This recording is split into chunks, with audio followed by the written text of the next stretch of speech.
Some folks is just too feeble-minded to be allowed to watch TV because of the detrimental and deteriorating effect it has on their mental capacity and ability to think.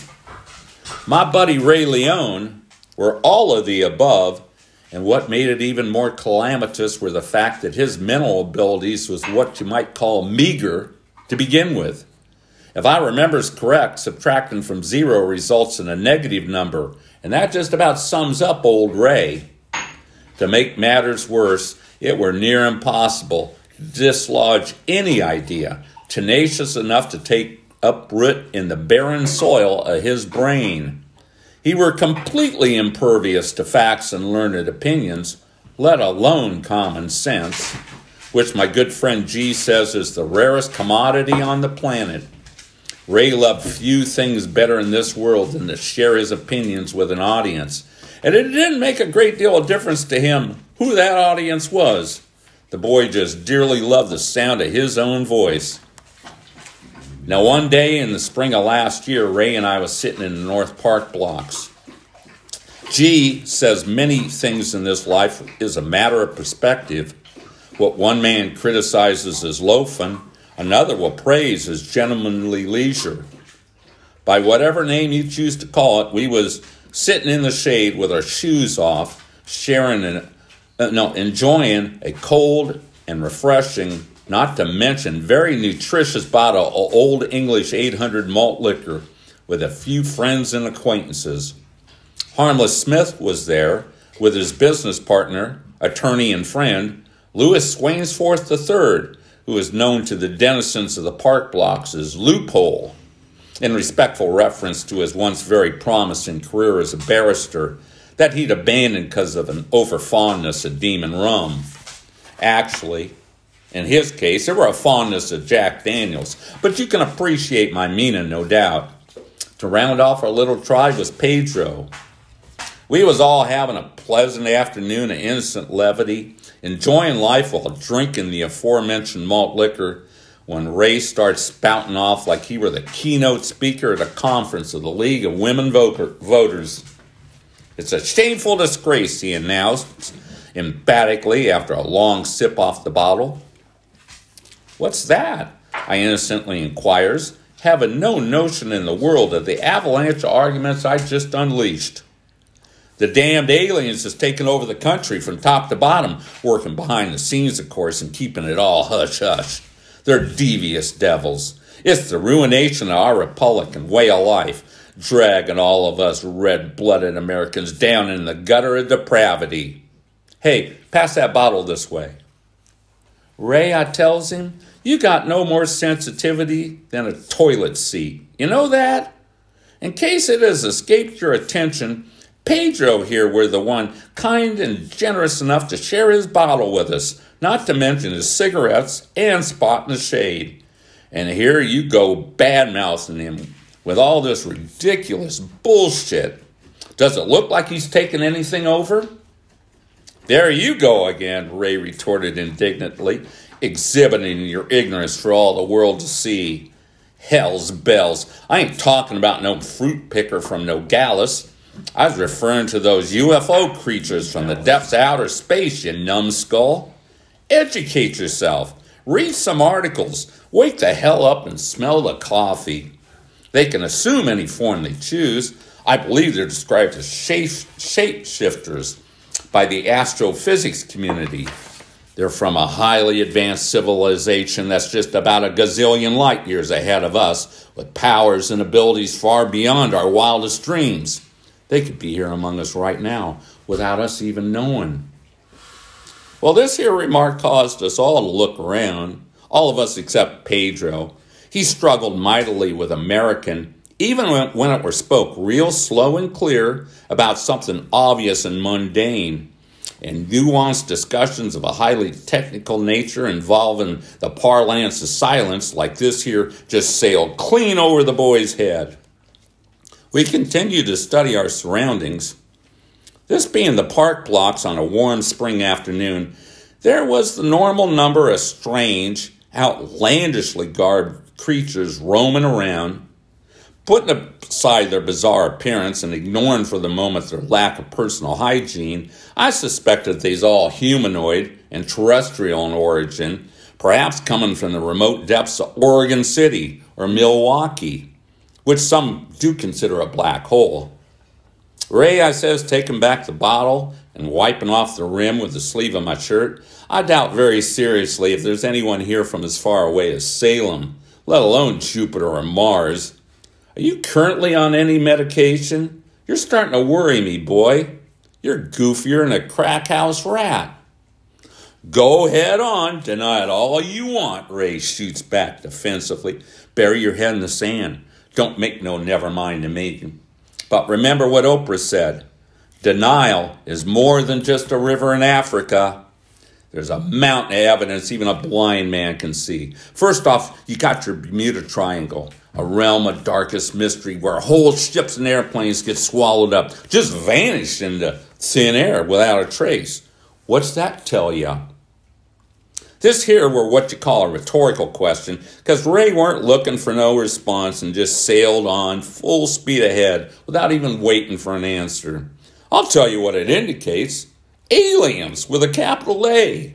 Then you got your Area 51 down in New Mexico, where the government boys hide all the alien bodies they stumble across. They keep them in hangars down there, performing all kind of weird scientific experiment on their charred remains, probably trying to reverse engineer them. You know, Velcro came out of the space program. That speaks volumes by itself. Not wanting to be left out of our learned discussion, Pedro piped up. It's true. In my country, we have El Chupacabras. He shuddered as he spoke the name and crossed himself. It's muy malo, muy temperoso, a monster with wings and the head of a goat who flies down from hell to suck the blood out of bad little children. El Chupacabras maybe come from UFO, I think. Maybe. Of course he does, Ray concluded, and so does Bigfoot, or Sasquatch if you prefer. Then you got your mysterious crop circles that keep appearing in farmers' field, just scaring the you-know-what out of those poor dumb hay seeds. And don't forget those cattle mutilations. It's my theory that's payback for us conducting autopsies on their charred remains. Aliens is a very vengeful tribe. Next, you got your UFO sightings from all over the world, from people every bit as educated and normal as you or me. They can't all be wrong, can they? Well, it starts to say, but old Ray just steamrolls right over the top of me with a relentless march of his purported logic. Hell no! Only a fool would think they're all wrong. Finally, you got your disappearances to contend with. Your abductees. Disappearances? I asked suspiciously, suspecting an ambush. That's right, disappearances. Judge Crater, Amelia Earhart, Jimmy Hoffa, Jimmy goddamn Hoffa. Hell, he were mobbed up with folks that made Don Corleone look like little Lord Fauntleroy. None of that means a thing to these extraterrestrials. They ain't scared of no mafia. They snatched him up and could be probing him right now for all we know. How else can you explain the fact that the authorities ain't never found a trace of him? And Hoffa were a pretty big dude and not all that easy to hide. No, sir, they got him all right, along with Elvis. Now, this here crossed the line as far as I'm concerned. It's all well and good to involve Teamsters in some sordid fantasy about little green men from Mars, but there's no call to drag in the immortal king of rock and roll into this morbid little melodrama. Ray, I says as patient as I can, Elvis didn't disappear. He died in Graceland while sitting on the commode. His last words was, I'll be right out. Sure, Ray counters, rolling his eyes. That was what they want you to think. It were plain to see I was up against a stone wall of ignorance here, and I'll confess I was getting a little frustrated trying to carry on a normal conversation with a lunkhead like Ray. He takes a big old swig off the bottle, hands it to Pedro, then looks me in the eye. You don't have to take my word for it, Mr. Dubious. Old Loophole here is a responsible, educated man, free from prejudice. Ask him. You could tell Loophole was thrilled to be drawn into the vortex of our learned discussion. He smiled graciously and nodded his head ever so slightly. If it pleased the court, he orated, I would first like to declare my status as Micus Curiae, Juris Emeritus Pro Bono. He then did a little bow, which would have been far more impressive, I am sure, if he'd been standing. His opening remarks confused everybody a good deal, especially Ray and Pedro, they being regretfully unfamiliar with the Latin language, mother tongue to Cicero and Caesar. I were limited in that department my own self, having woefully neglected the subject in school. And now I was paying for my ignorance. I were able to pick up a word here and there, but I can't say it clarified much. I were left puzzled by the mention of Cher's first husband and wondered how some pop singer with sideburns and a fur vest got drug into our scholarly discussion of alien life forms. By this time, Loophole had a full head of steam, a fierce look in his eye, and his thumbs under his suspenders. We must admit that while evidence of creatures not of this earth remains circumstantial, it is nevertheless compelling. The subject is yet to be adjudicated in any significant way by the court. I would like to remind my learned friends of legal precedent.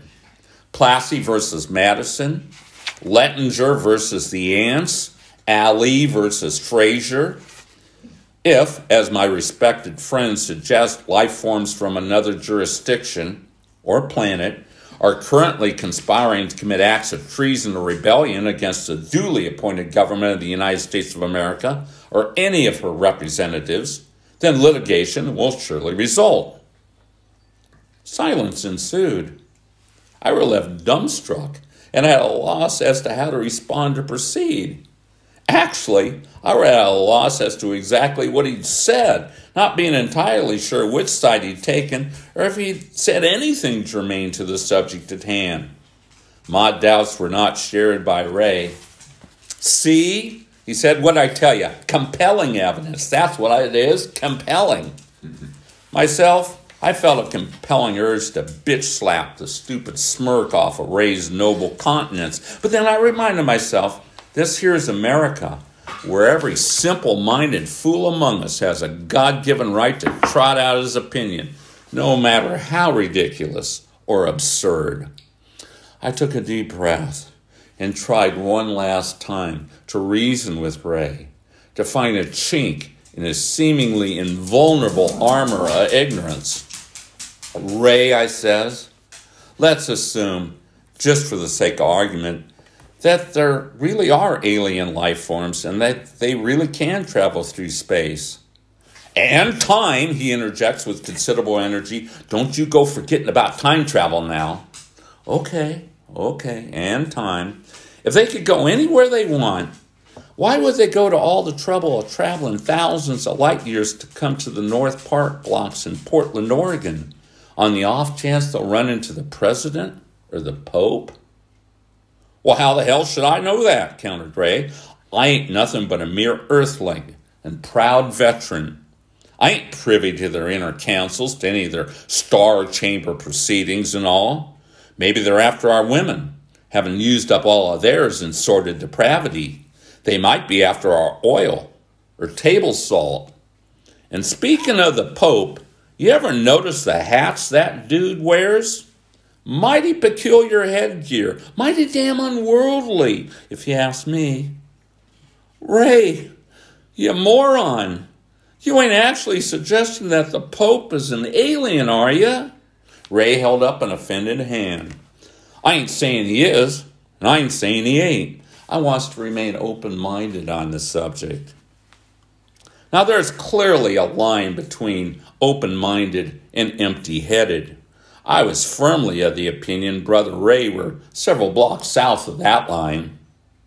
Harmless, I appealed. You're a clear-thinking realist, a man of the world. What's your opinion on all of this here? Harmless yawned, laid back, putting a book under his head for a pillow. He looked at the tops of the trees whose branches danced against an azure sky. Gentlemen, he began, I believe what we're really talking about here are monsters. And monsters, and by monsters, I refer to some horrendous presence or apparition that destroys our concept of the universe. I would use the example of the Hindu god Vishnu, who at the end of the world appears as a monster. Seeing monsters in the shadows is second nature to mankind. We've been doing it since we climbed down from the trees.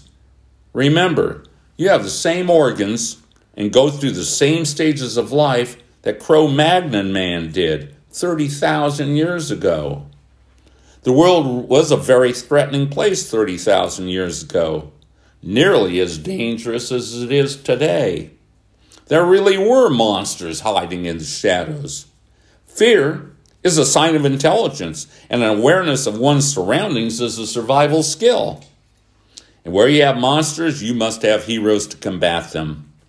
In mythology, a hero ventures forth from the realm of the ordinary into the region of the supernatural, where he encounters these fabulous forces and wins a decisive victory, not for himself, but his community, his clan or tribe or city or state.